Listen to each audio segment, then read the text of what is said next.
واتقوا الله ويعلمكم الله.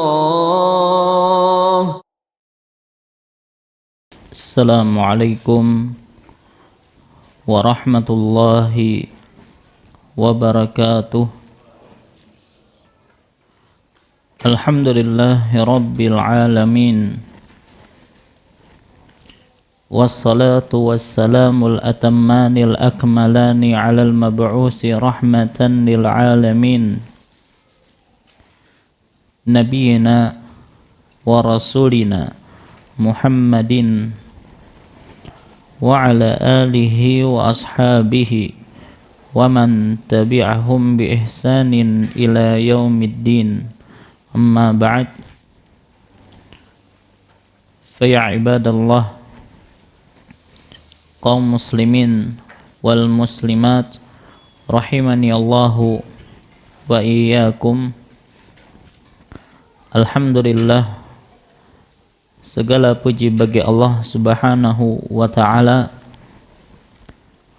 yang kembali memberikan kepada kita kesehatan, kekuatan, taufik dan hidayahnya, sehingga kembali kita bisa berkumpul di majelis yang mulia ini dalam rangka menghadiri kajian rutin kita,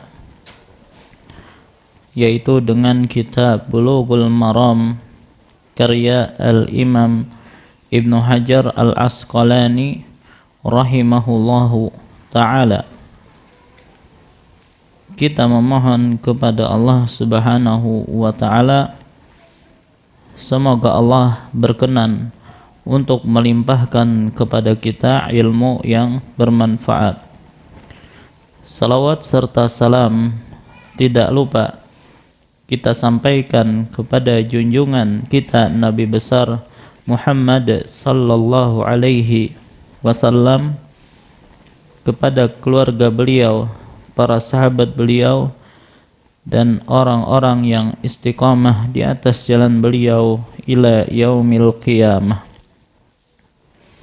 Insyaallah pada kesempatan malam hari ini kembali kita akan lanjutkan pembahasan kita, masih membahas tentang zakat. Maka malam hari ini kita akan sedikit memperdalam pembahasan tentang nisab dan haul dalam zakat. Maka dalam fikih zakat, bagian yang paling penting untuk dikenali adalah aturan yang berkaitan dengan objek zakat, terutama berkaitan tentang batasan nisab dan haul. Ya, sebenarnya penyebutan nisab itu sudah ada isyarat sebelumnya. Ya, dan nanti juga akan ada lagi penyebutan nisab ini ketika kita membahas satu persatu tentang barang-barang atau objek-objek yang wajib dizakati. Jadi ada pembahasan nisab dan haul. Dan dua istilah ini penting karena itulah menjadi syarat kewajiban zakat. Pertama adalah nisab. Masih ingat apa itu nisab?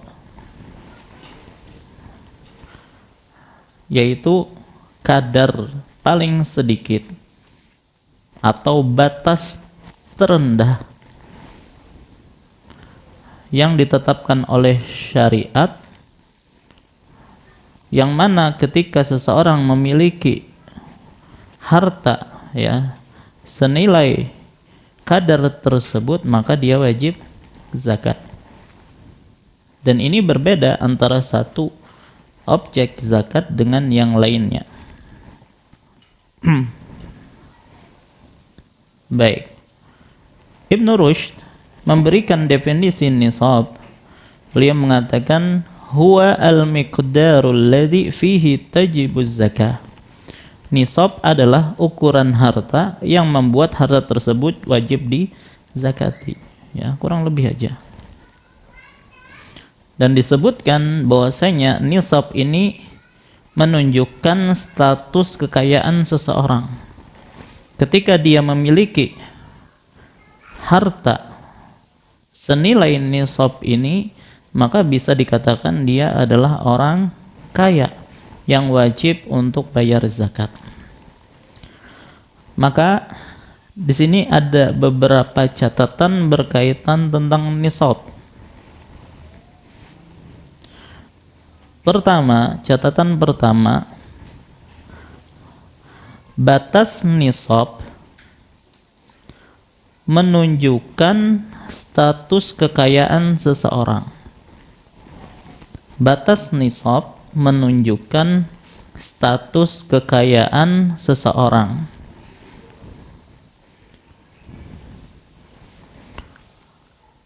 Karena zakat hanya diwajibkan bagi orang kaya. Jadi catatan yang pertama, nisab atau batas nisab menunjukkan status kekayaan seseorang. Karena zakat hanya diwajibkan bagi orang kaya. Jadi yang membedakan antara orang kaya dengan orang yang tidak kaya, apakah orang tidak kaya berarti miskin? Belum tentu ya. Orang tidak kaya itu belum tentu miskin, karena ada istilah orang yang berkecukupan tapi dia tidak wajib zakat kan. Ada yang seperti itu, bahkan mungkin kebanyakannya seperti itu. Berarti kalau kita lihat tipe manusia itu ada 3 ya Pak. Ada kaya, ada miskin, ada di tengah-tengah antara keduanya ya. Dan miskin ini ada terbagi lagi nanti, ada fakir, ada miskin lagi, yang mana fakir itu lebih parah daripada miskin. Baik, nah jadi yang membedakan antara orang kaya dengan orang yang tidak kaya adalah apakah ia punya harta 1 nisab ataukah tidak. Kalau dia memiliki harta 1 nisab, maka dia termasuk orang kaya. Kalau tidak, maka belum bisa dikatakan orang kaya. Baik. Dan itulah tadi yang disebutkan dalam hadis Ibnu Abbas ya, ketika Nabi SAW mengutus Muaz bin Jabal radhiyallahu anhu ila Yaman. Yang mana Nabi SAW mengatakan ya. Jadi Yaman itu kan ahli kitab di situ. Maka diutuslah Muaz untuk berdakwah ke negeri Yaman. Apa pesan Nabi sallallahu alaihi wasallam? Ud'uhum ila syahadati alla ilaha illallah wa anni rasulullah. Serulah mereka, ajaklah mereka untuk bersyahadat la ilaha illallah dan bahwasanya aku adalah Rasulullah. Berarti tauhid terlebih dahulu.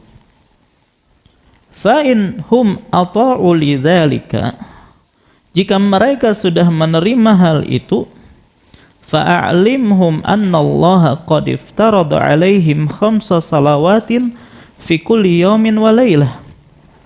Jika mereka sudah bersyahadat, menerima akan hal itu, maka ajari mereka bahwasanya Allah mewajibkan mereka untuk mengerjakan salat 5 waktu sehari semalam. Baik, kemudian kata Nabi, fa inhum ata'u lidzalik, jika mereka mematuhi ajakanmu berkaitan masalah salat, fa'alimhum annallaha iftarada alaihim sadaqatan fi amwalihim tu'khadhu min aghniyaihim wa turaddu ala fuqaraihim. Dalam riwayat yang lain fi fuqaraihim. Jika mereka mematuhi ajakanmu, katakanlah kepada mereka bahwasanya Allah mewajibkan sedekah wajib.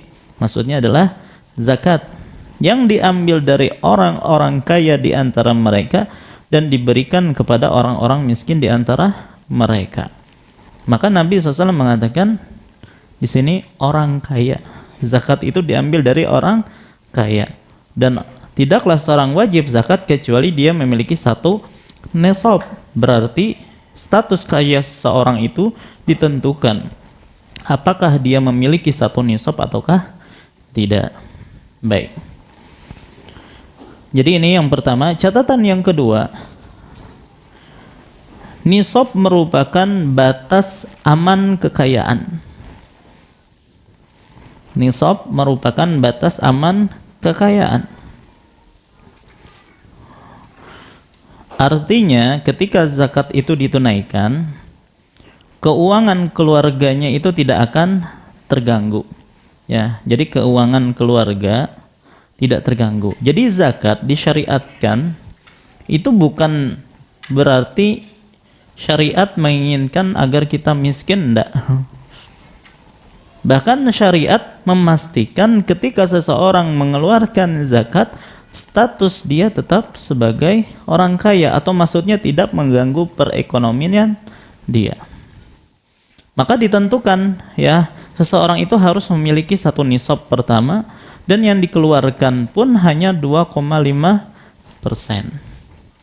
Kalau setiap orang yang memiliki harta disuruh untuk mengeluarkan zakat, ya 100.000 wajib zakat ya, maka akan mengganggu perekonomian seseorang. Makanya diberikan batasan harus adanya nisab. Ya, karena kalau setiap orang diwajibkan zakat, baik yang sampai nisab atau tidak sampai nisab, disuruh mengeluarkan zakat, maka bisa mengganggu perekonomian seseorang. Maka diberikan batas nisab di sini. Baik. Dan nisab pun kan yang tersimpan, bertahan selama berapa? 1 haul atau 1 tahun. Baik, kalau ternyata kurang daripada 1 tahun, maka tidak wajib zakat. Artinya nisab tersebut tidak bertahan sampai 1 tahun, maka tidak wajib zakat. Baik. Dan Nabi SAW jelas-jelas mengatakan, ma naqasat shadaqatun min mal. Sedekah itu tidak akan mengurangi harta. Baik. Nah, ini bisa dimaknai bahwasanya zakat itu tidak membuat seseorang bisa miskin karena yang diambil hanya sedikit. Ya, dan bisa dimaknai juga bahwasanya seseorang yang rajin mengeluarkan sedekah, maka itu pasti Allah akan ganti, bahkan yang berlipat-lipat dari apa yang dia keluarkan. Makanya tidak ada kisahnya orang kaya yang rajin sedekah jadi miskin, itu tidak kita dapati. Kenapa? Karena Nabi SAW sudah menjamin, mana qasat sadaqatun min mal, sedekah tidak mengurangi harta. Baik. Dan telah kita jelaskan tentang matematikanya Allah, ya kan, berbeda dengan matematikanya manusia. Baik. Ini catatan yang kedua. Catatan yang ketiga, nisab merupakan batas minimal untuk harta yang wajib dizakati. Ini sudah dipahami oleh kita. Nisab merupakan batas minimal untuk harta yang wajib dizakati. Jika seseorang belum memiliki satu nisab, ya, maka dia tidak wajib membayar zakat. Dan telah kita sebutkan hadis yang menyebutkan berbagai macam nisab, yaitu hadis dari Abu Sa'id Al-Khudri radhiyallahu anhu bahwasanya Nabi sallallahu alaihi wasallam bersabda, laisa fima duna khamsi awaqin sadaqah. Tidak ada kewajiban zakat untuk harta di bawah 5 uqiyah. Kita sudah jelaskan apa yang dimaksud dengan 5 uqiyah. 5 uqiyah itu sama dengan 200 dirham. Yang ini merupakan nisab zakat mal, terutama perak. Ya. Kemudian Nabi SAW mengatakan pula, walaysa fima duna khamsi zawjin sadaqah. Ya, tidak ada kewajiban zakat untuk harta di bawah 5 zaud. Zaud di sini maksudnya 5 ekor onta. maka ini zakat hewan ternak.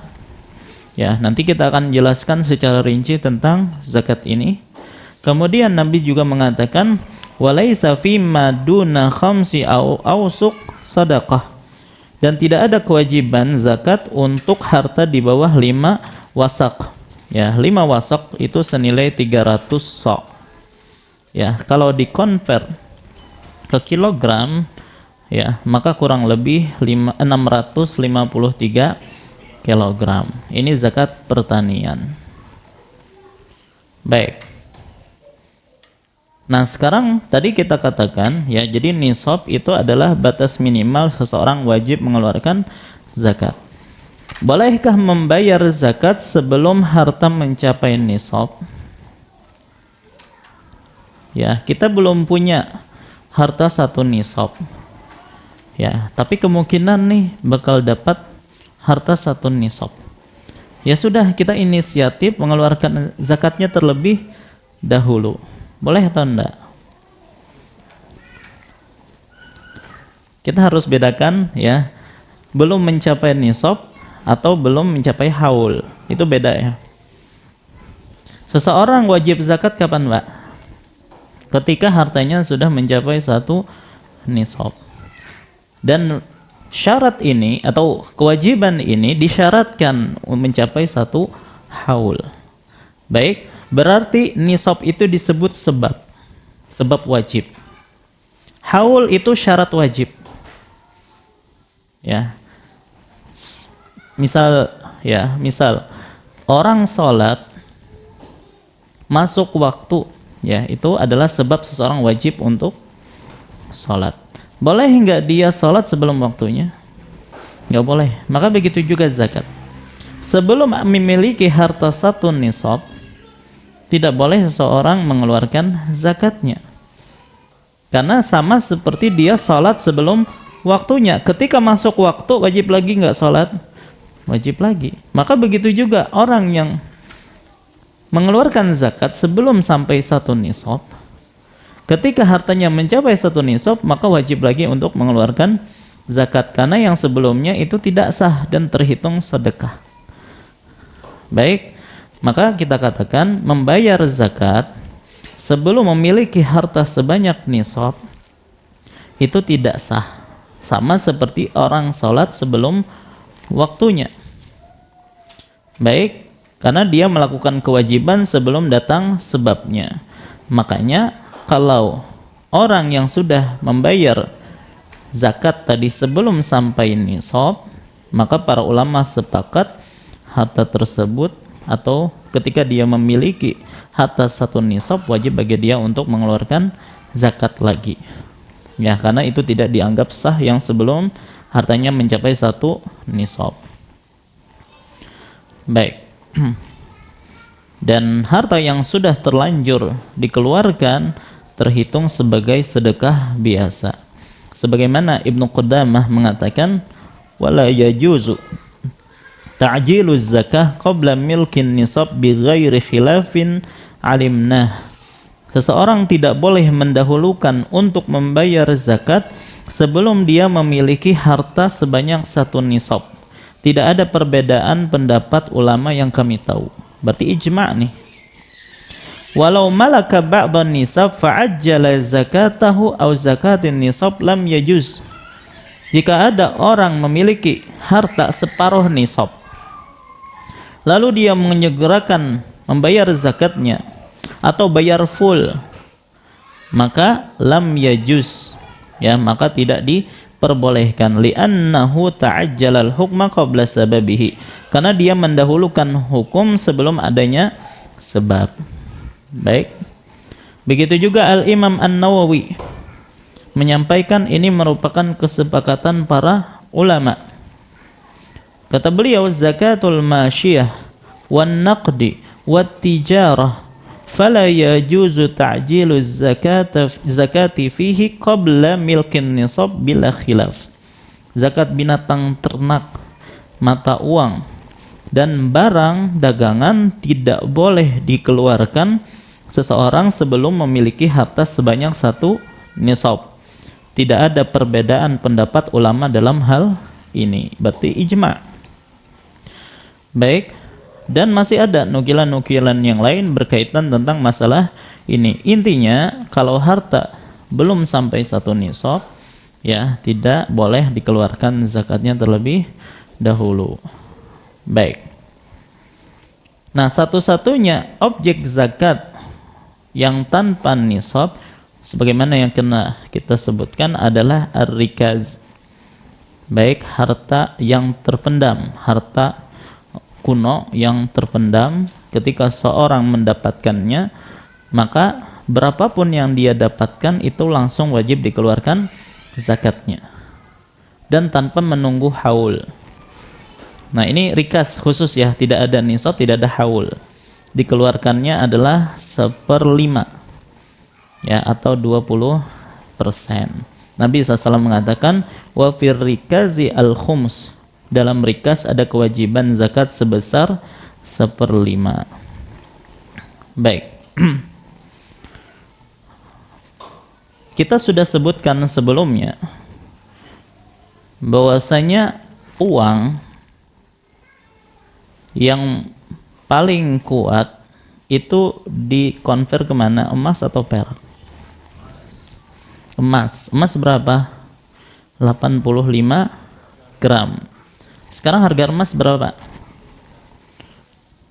1 gramnya berapa? 3 juta. Masya Allah ya. Kali 85 berapa?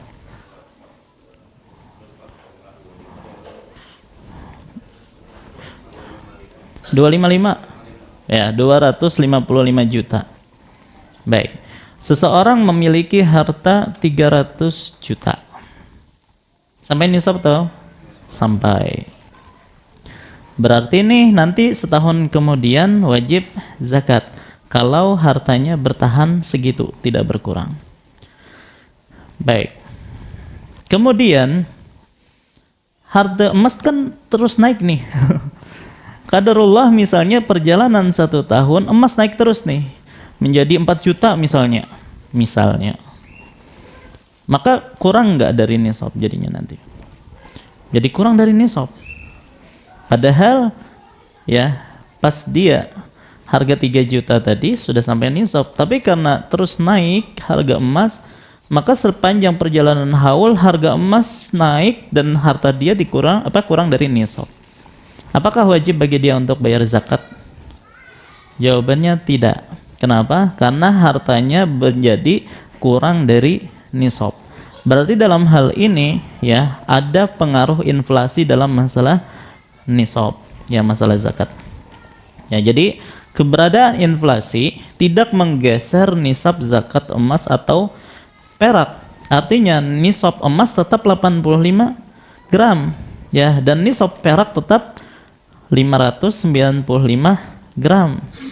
Hanya saja ketika nilai mata uang ya, mengalami penurunan dan harga emas naik sehingga nilai uang itu kurang dari nisab, maka uang tersebut tidak wajib dizakati. Baik, nah karena ini pernah masuk pertanyaan ke ulun Mbak. Ya, jadi awalnya dia punya harta 1 nisab, tapi karena harga emas naik terus, akhirnya kurang dari nisab, maka dalam hal ini tidak wajib bagi dia untuk bayar zakat. Baik.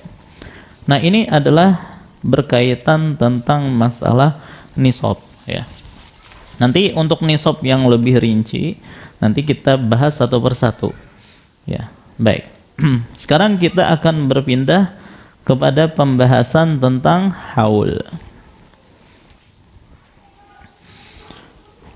Haul secara bahasa itu memiliki beberapa arti. Di antaranya adalah masa setahun ya. Jadi secara bahasa pertama haul artinya masa setahun atau as-sanah. Bisa juga maknanya adalah perubahan. Jadi masa setahun perubahan, at-taghayyur atau al-inqilab.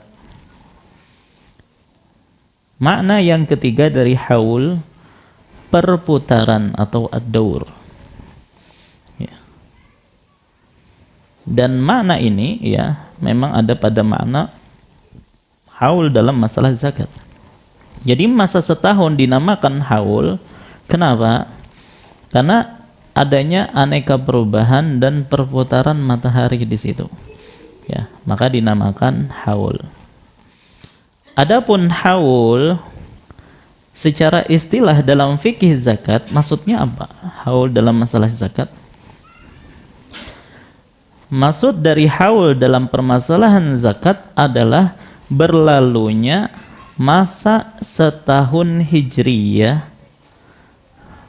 berlalunya masa setahun hijriyah setelah seseorang memiliki harta satu nisab. Ini maksud haul dalam masalah zakat. Berlalunya masa setahun hijriyah setelah seseorang memiliki harta satu nisab. Berlalunya masa setahun hijriyah setelah seseorang memiliki satu nisab. Nah, ini yang dimaksud dengan haul dalam masalah zakat. Ya. Adapun kita nih setiap tahun berarti berlalu haul terus leh. Ya. Maka ini bukan haul yang dimaksud dalam masalah zakat. Haul yang dimaksud adalah ketika seseorang memiliki satu nisab.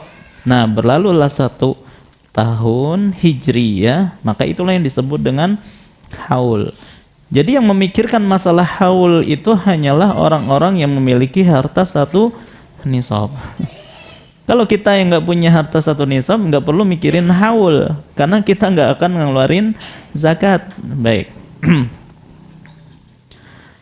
Nah, ketentuan haul ini disebutkan dalam beberapa hadis. Di antaranya dari Aisyah radhiyallahu anha, Nabi SAW bersabda, "La zakata fi malin hatta yahula alaihil haul."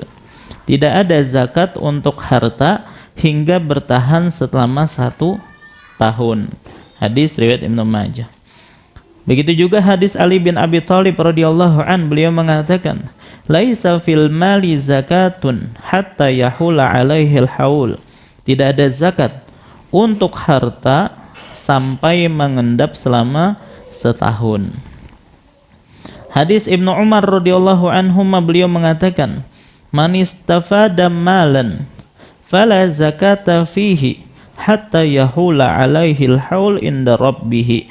Barang siapa yang mendapatkan harta, maka dia tidak memiliki kewajiban zakat di sana hingga hartanya mengendap selama 1 tahun di tempat pemiliknya. Baik, maka ini diantara dalil-dalil yang mensyaratkan adanya haul. Baik, dan para ulama sepakat bahwasanya salah satu syarat wajib zakat adalah harta itu bertahan selama 1 tahun di tempat pemiliknya. Baik, Ibnul Munzir menyebutkan, wa ajma'u ala annal mala idha hala alaihil haul anna zakata tajibu fih. Para ulama sepakat bahwa ketika harta sudah bertahan selama 1 tahun, maka ada kewajiban zakat. Intinya, syarat adanya haul itu merupakan ijma' para ulama. Maka ketika ada yang mewajibkan zakat diambil setiap bulan, ya, maka ini pertama tidak sampai nisab, ya, dan tidak ada haul di sini. Maka ini adalah menyalahi ijma' para ulama. Baik. Kemudian, apakah ada harta yang wajib dizakati tanpa menunggu haul? Ada. Ada berapa? Ada 2. Apa itu? Zakat pertanian dan juga rikaz tadi, ya. Kalau zakat pertanian disyaratkan nisab saja, ya, tidak diwajibkan haul, dan itu pun hanya dikeluarkan sekali. Itu zakat pertanian. Tapi kalau rikaz, ya, tanpa nisab, tanpa haul, dan itu juga hanya dikeluarkan sekali. Baik. Berkaitan tentang zakat pertanian, Allah berfirman, "Kulu min thamarihi idza asmara wa atu haqqahu yawma hasadih." Dalam surah Al-An'am 141. Al-An'am 141, Allah mengatakan, makanlah hasil buahnya, maksudnya pertanian, ketika pohon itu berbuah, dan tunaikan kewajibannya waktu panen. Baik. Al-Baghawi menyebutkan, qala Ibnu Abbas wa Tawus wal Hasan wa Jabir Ibnu Zaid wa Sa'id bin Musayyib, innaha zakatu al-mafrudah minal ushur wa nisfil ushur. Menurut Ibnu Abbas, Tawus, Hasan al-Basri, Jabir bin Zaid, dan Sa'id bin al-Musayyib, bahwasanya yang dimaksud kewajiban saat panen adalah zakat wajib. Ya, baik itu 10% atau berapa persen, Pak? 5%. Ya. Jadi zakat pertanian bisa 10%, bisa 5%. 10% kalau pengairannya daya air hujan. Kalau diairi sendiri dengan pengairan, maka ini 5%. Kemudian Ibnu Abdul Bar mengatakan, amma zakatu zar'i wa thimari wal hubub fayajibu ada'uha fi hinil hasadi wal jizad. Zakat buah, biji-bijian dan tanaman wajib ditunaikan ketika panen. Ya. Adapun rikas tadi kita sudah sebutkan, wa fi rikazi al-khums. Untuk rikas ada kewajiban zakat 1/5, 20%. Hadis riwayat Bukhari dan Muslim. Baik. Kalau tadi ketika kita membahas tentang nisab, boleh enggak seseorang mengeluarkan zakat sebelum tercapainya nisab? Jawabannya tidak boleh. Sekarang, bolehkah seseorang mengeluarkan zakat sebelum tercapai haulnya? Baru setengah haul sudah dikeluarkan zakatnya, boleh atau enggak? Jawabannya boleh. Baik, misalnya seseorang mencapai nisab itu bulan Zulhijjah misalnya ya, baru punya uang 1 nisab Zulhijjah dan bertahan sampai setahun, kan harusnya dia mengeluarkannya di bulan Zulhijjah. Ya, tapi karena orang rame-rame pada mengeluarkan zakat pada bulan Ramadan, ya, apalagi ada beberapa DKM ya yang mengumpulkan zakat ya biar dibagi-bagikan, maka dia ingin memajukan zakatnya ke bulan Ramadan. Boleh atau enggak? Jawabannya menurut jumhur ulama itu boleh. Baik. Misal ada seseorang yang di bulan Safar saldo tabungannya sudah mencapai nisab misalnya. Ini Safar ya. Sehingga di bulan Safar berikutnya dia wajib mengeluarkan zakat.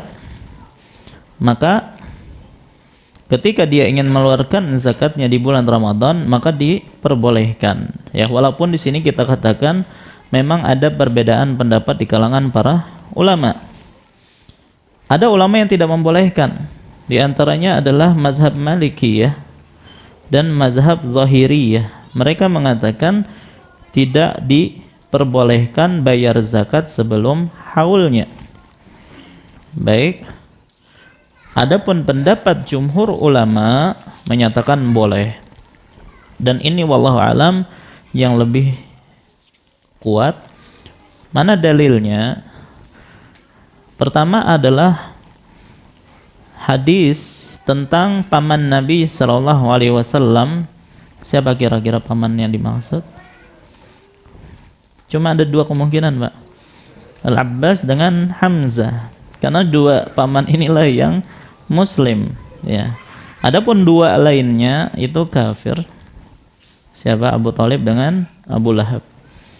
Maka di sini Al-Abbas disebutkan, Al-Abbas bin Abdul Muttalib radhiyallahu anhu pernah menyegerakan pembayaran zakatnya sebelum haul.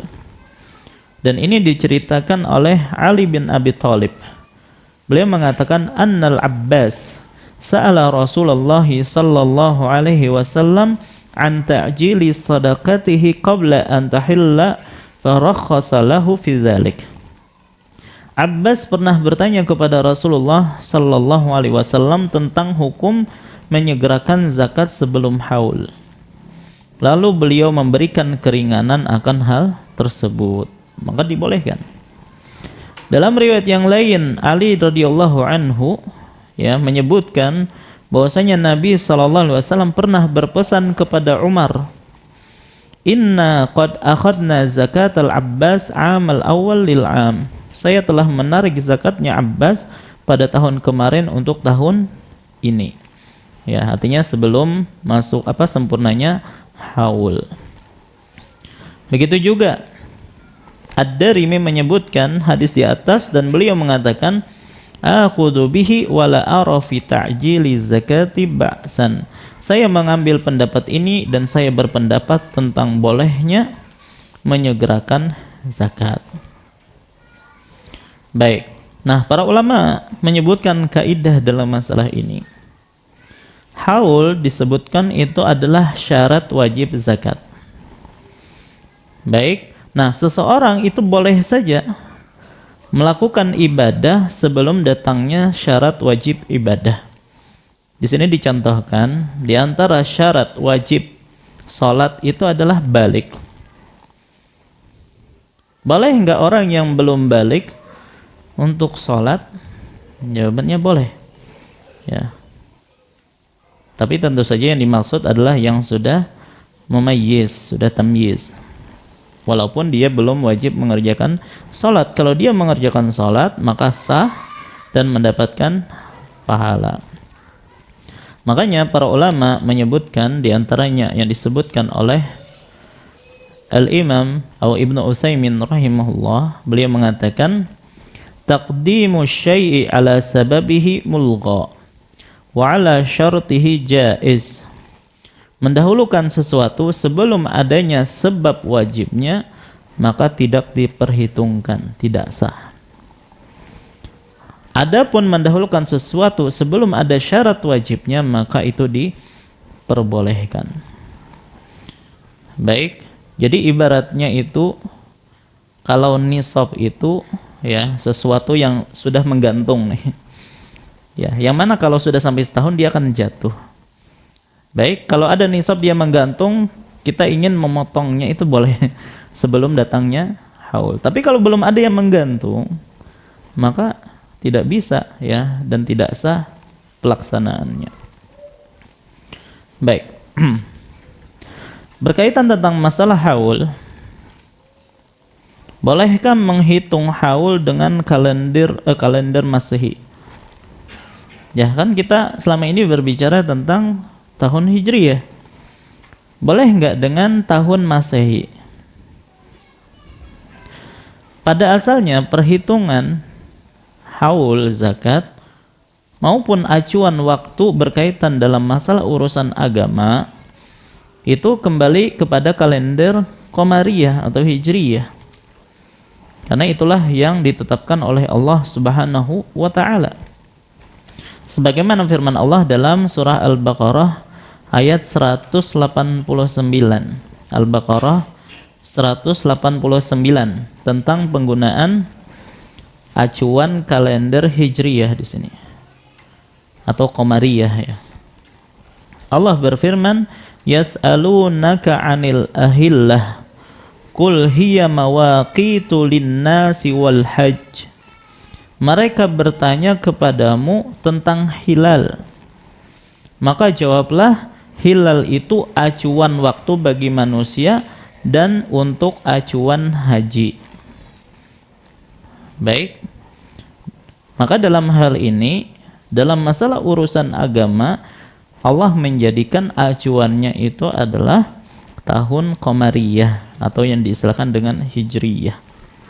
Bukan dengan Miladiyah atau Masehi. Coba apa yang diatur berkaitan tentang tahun Hijriyah di sini? Pertama tentang masalah hilal. ya, masuknya bulan Ramadan atau Syawal. Tentang masalah iddah para wanita, ya, bagi mereka yang sudah tidak haid misalnya kan, maka acuannya adalah 3 bulan. Kalau 3 bulan maksudnya berarti 3 bulan Hijriyah. Aku bernazar puasa 2 bulan, maka langsung yang dimaksud 2 bulan adalah 2 bulan Hijriyah, ya. Dan banyak perkara-perkara yang lain yang acuannya adalah tahun Hijriyah dan bukan Masehi. Baik, nah insyaallah pembahasan ini akan kita lanjutkan setelah salat. Wallahu ta'ala alam, wa sallallahu ala nabina Muhammad wa alihi washabihi wasallam. Assalamualaikum warahmatullahi wabarakatuh. Assalamualaikum warahmatullahi wabarakatuh. Alhamdulillahi wahdah, wassalatu wassalamu ala man la nabiyya ba'dah, nabiyina wa rasulina Muhammad ibn Abdillah wa ala alihi wa ashabihi wa man walah, amma ba'd. Baik, insyaallah kita lanjutkan kembali pembahasan kita. Maka tadi kita sebutkan tentang bolehkah menghitung haul itu dengan kalender Masehi, ya.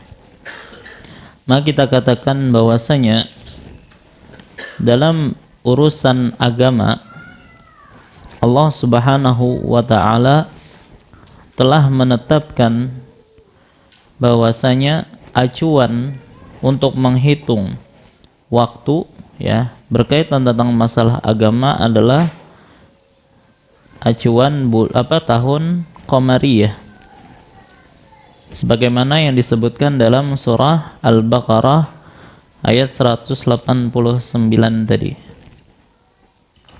Dan Syekhul Islam menjelaskan tentang ayat yang tadi kita sebutkan. Allah menyebutkan bahwa hilal adalah acuan waktu bagi manusia. Ini umum, ya, mencakup semua urusan mereka. Hanya saja disebutkan di sini haji secara khusus karena memang ada keistimewaan pada ibadah haji, ya, yang mana haji disaksikan oleh malaikat dan selainnya. Baik, dan haji itu berlangsung pada ujung tahun, maka itu menjadi penanda berakhirnya tahun. Baik, dan beliau melanjutkan, Allah menjadikan hilal sebagai acuan untuk manusia untuk hukum yang telah ditetapkan berdasarkan syariat, baik mengenai waktu dimulainya seperti bulan Ramadan dan seterusnya, atau acuan datangnya waktu ibadah tertentu. Termasuk juga hukum yang muncul karena aktivitas manusia, seperti tadi nazar, dia bernazar selama 2 bulan, maka maksud 2 bulan di sini adalah bulan Hijriyah. Baik, begitu juga Al-Imam Asy-Syafi'i mengatakan dalam kitab li'anna Allah Ta'ala hattama an takuna al-mawaqit bil ahillah fima waqata li ahli al-Islam. Sesungguhnya Allah telah menegaskan acuan waktu berdasarkan hilal untuk perhitungan waktu yang ditetapkan bagi kaum muslimin, ya. Kemudian beliau menyebutkan ayat dalam surah Al-Baqarah tadi. Oleh karena itu, para ulama menegaskan bahwasanya perhitungan haul untuk zakat itu mengacu kepada kalender Qamariyah, ya, dan bukan kalender Masehi. Apalagi ada perbedaan jumlah hari antara tahun Hijriyah dengan tahun Masehi. Lebih lama yang mana, Pak? Berapa hari? Ada yang mengatakan 10, ada yang mengatakan 11, Ya, mungkin ada 12 dan seterusnya. Yang tahu tentang Ashabul Kahfi, mereka tidur di gua berapa lama, Pak? 309 tahun. Allah berfirman dalam surah Al-Kahfi ayat 25. Ayatnya gimana, Pak? Walabisu. Lanjutkan. Biasanya pian nih hafal Kahfi ini, surah Al-Kahfi. Walabisu fi kahfihim salasami'atin sinina wazdadu tis'a. Dan mereka tinggal dalam goa, tidur di dalam goa tersebut 300 tahun ditambah 9 tahun lagi, berarti 309 tahun. Sebenarnya ini, ayat ini isyarat akan perbedaan antara tahun Masehi dengan tahun Hijriyah. Gini ya. Ya kan 300 ya tadi ya. 100 ditambah 9. Ya. Tadi kita sebutkan perbedaan antara tahun Masehi dengan tahun Hijriah itu kurang lebih 11 hari. Kali 100 tahun berapa, Pak? 1100. Kalau hari dalam tahun Masehi 365 kurang 11. 354. Coba 1100 bagi 354. Yang punya kalkulator, berapa hasilnya? 1100 bagi 354. 3, sekian. Intinya 3 tahun. Ya. Berarti setiap 100 tahun Masehi itu sama dengan 103 tahun Hijriyah. Ya. Ini 103 ditambahkan 309.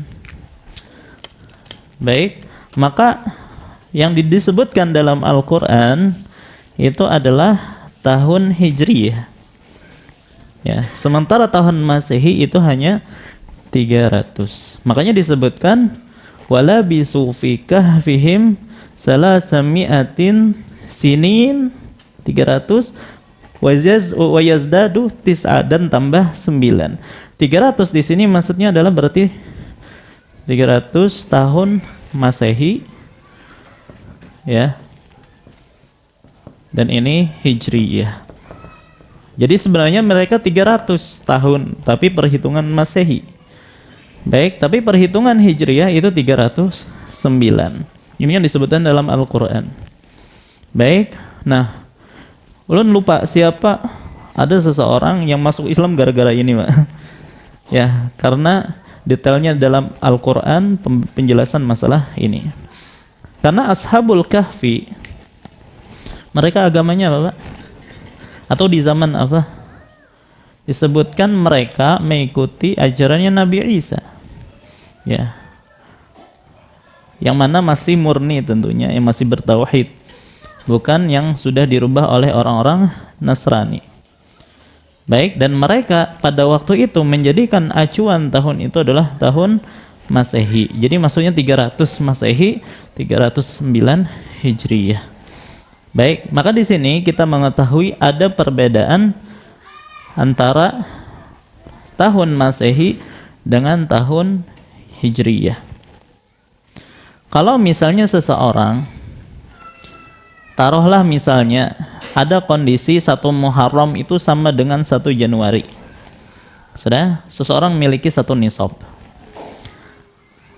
Maka kalau dia menggunakan kalender Hijriyah, maka dia akan masuk 1 Muharram pada tahun berikutnya.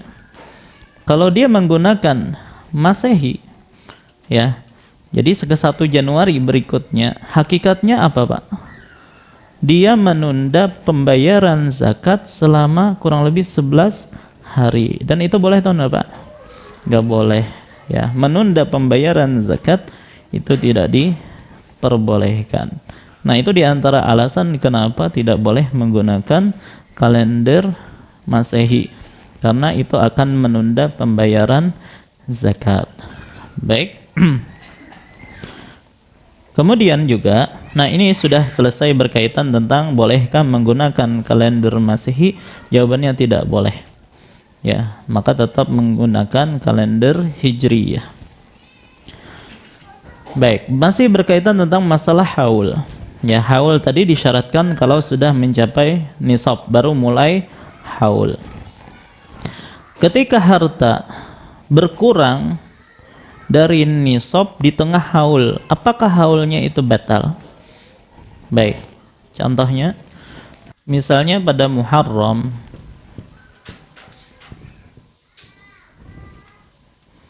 14, sekarang 47 apa ya? Baik, dia sampai nisab di sini, sudah mencapai nisab, maka dia berjalan nanti harusnya sampai wajib bayar zakat pada tahun Muharram plus 48. Baik, kalau dia hartanya itu bertahan tidak turun dari nisab, maka wajib zakat. Ini sepakat kita. Baik, lantas kalau misalnya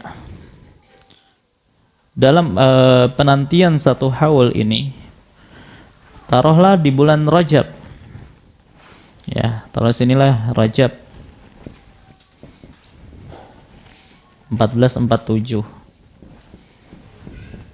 Baik, maka dia masuk rumah sakit misalnya, atau ada yang sakit perlu biaya operasi dengan jumlah besar, maka akhirnya hartanya pun turun, ya, nggak mencapai nisab lagi, ya, sampai sini turun misalnya.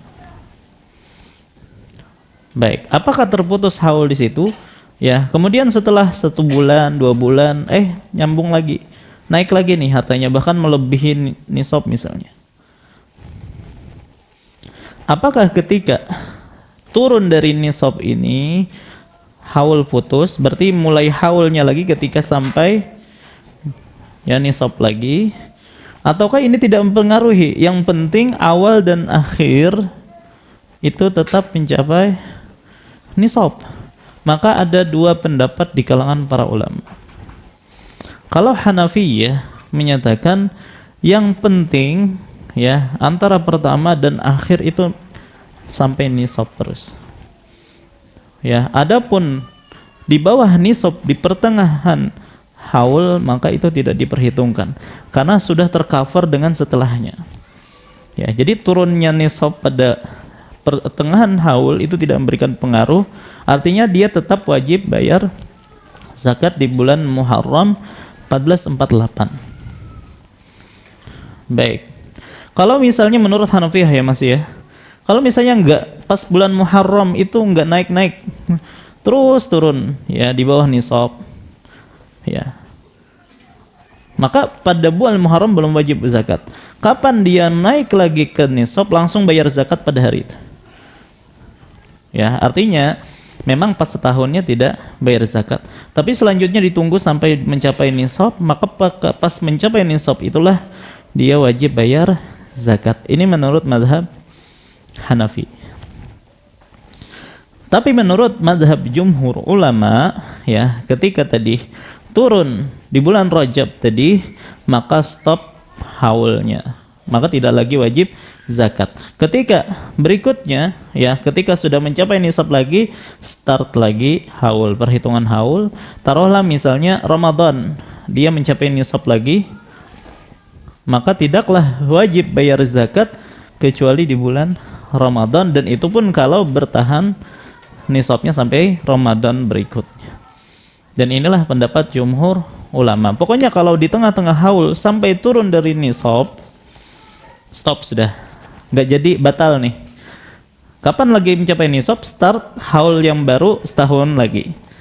Baik, maka dalam hal ini kalau misalnya setiap mau haul turun lagi, start lagi, turun lagi, nggak jadi zakat jadinya. Baik, maka dan ini mungkin terjadi ya. Tapi ingat Ya, dan ulun lebih condong pada pendapat jumhur ulama yang mengatakan demikian. Hanya saja disyaratkan ya, bukan sengaja mengurangi nisab supaya tidak bayar zakat, bukan hilah ini. Kalau ada hilah, wah, ini sudah hampir setahun nih. Sudah nukar apa misalnya. Kalau nukar emas kadang mempengaruhi tetap bayar zakat. Karena emas dirubah jadi uang dirubah menjadi emas sama aja. Ya, ditukarkan tanah misalnya. Tanah kada wajib zakat.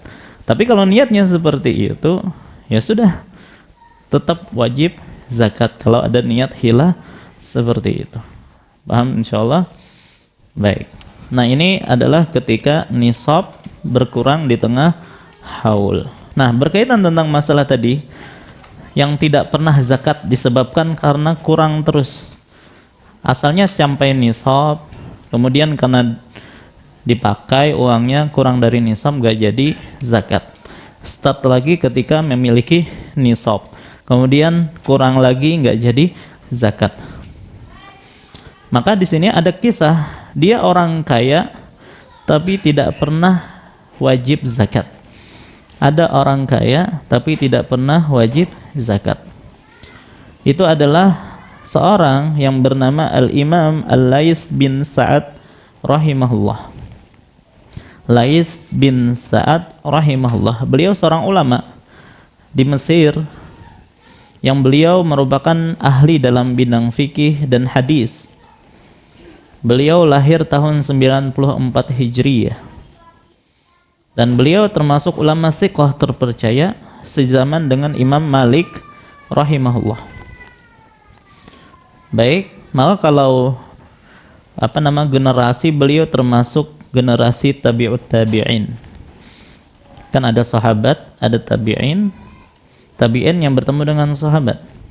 Kalau tabi'ut tabi'in berarti yang bertemu dengan tabi'in. Nah, beliau termasuk orang yang bertemu dengan tabi'in.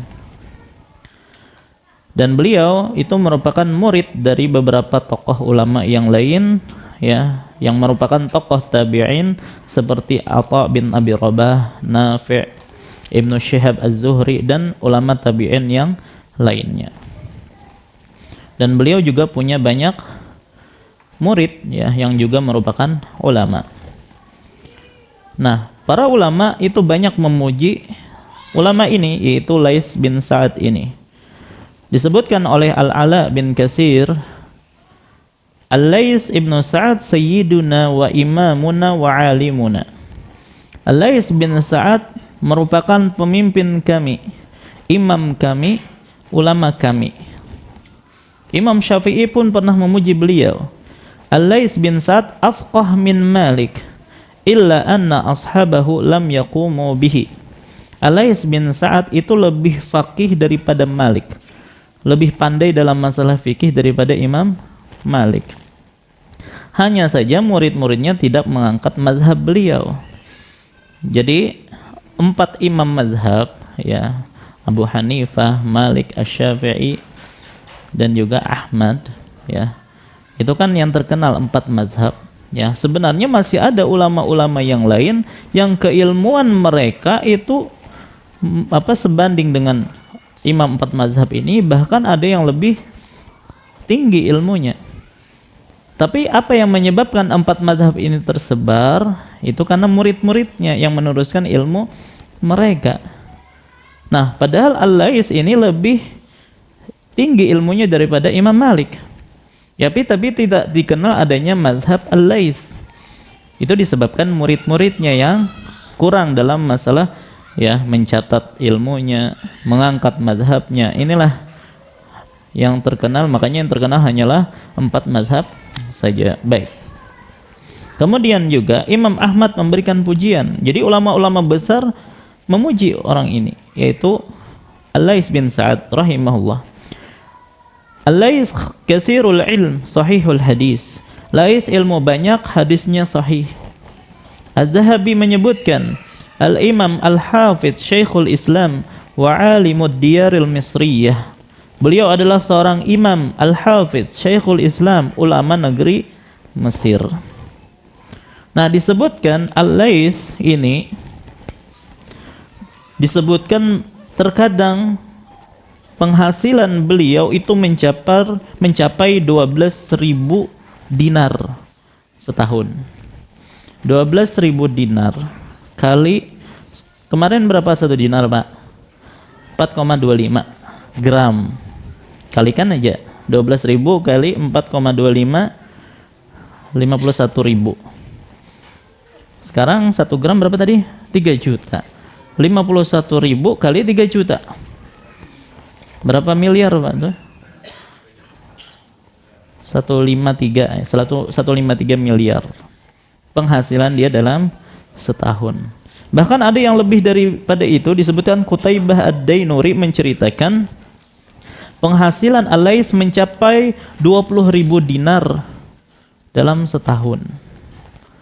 Ya, 20.000 dinar kali 4,25 gram, 85 kilo gram emas.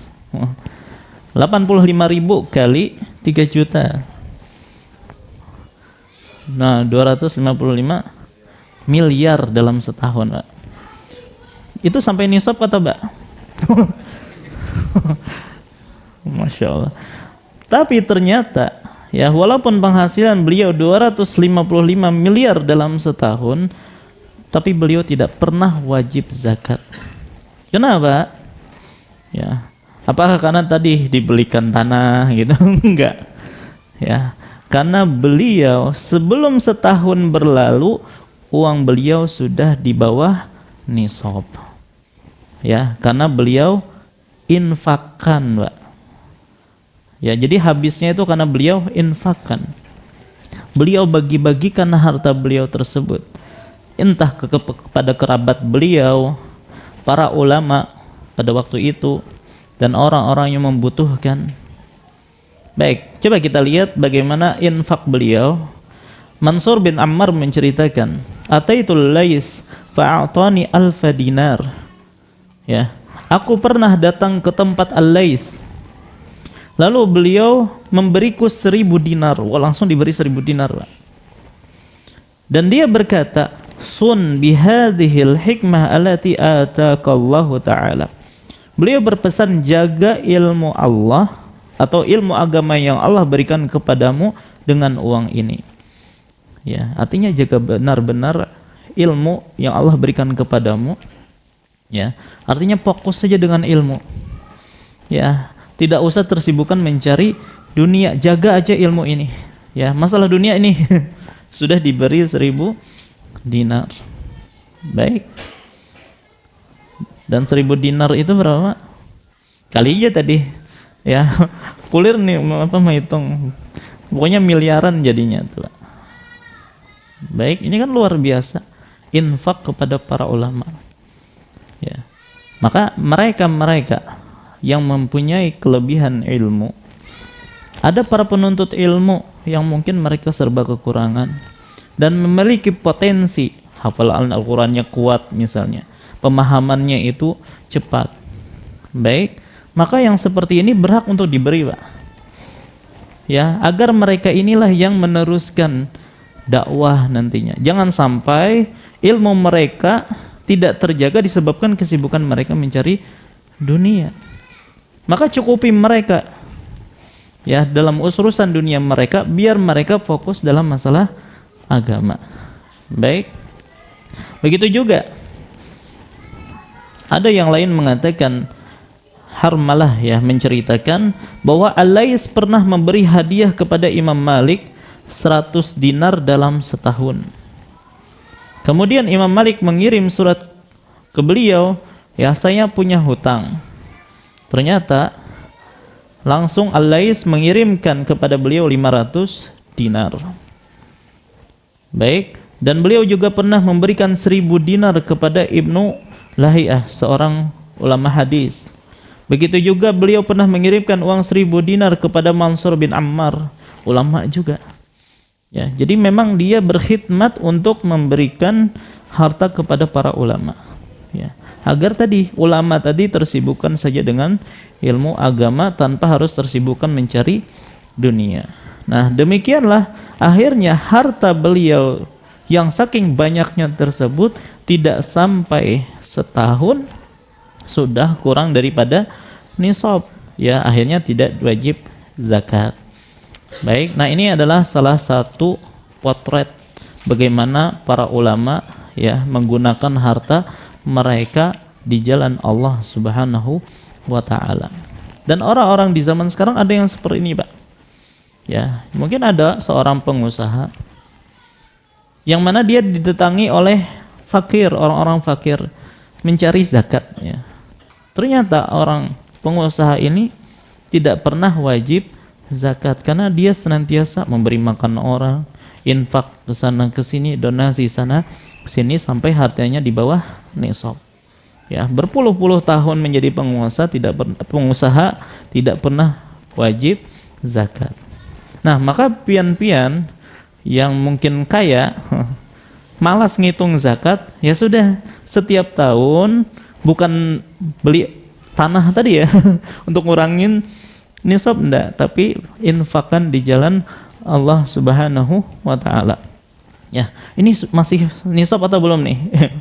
Sudah kurang dari nisab atau belum? Ya, kalau masih di atas nisab, sumbangkan lagi, infakkan lagi sampai kurang dari nisab. Maka ini mencontoh dari ulama ini yaitu Al-Laits bin Sa'ad rahimahullah. Baik, inilah pembahasan kita berkaitan tentang haul dan nisab. Insyaallah pada pertemuan yang akan datang ya kita akan lanjutkan, mungkin sudah masuk kepada rincian tentang setiap objek zakat. Baik, wallahu ta'ala alam, ini yang bisa ulun sampaikan, salah khilaf mohon maaf. Wassallallahu ala nabiyina Muhammad wa ala alihi wasallam. Subhanakallahumma bihamdika asyhadu an la ilaha illa anta astaghfiruka wa atubu ilaik. Assalamualaikum warahmatullahi wabarakatuh.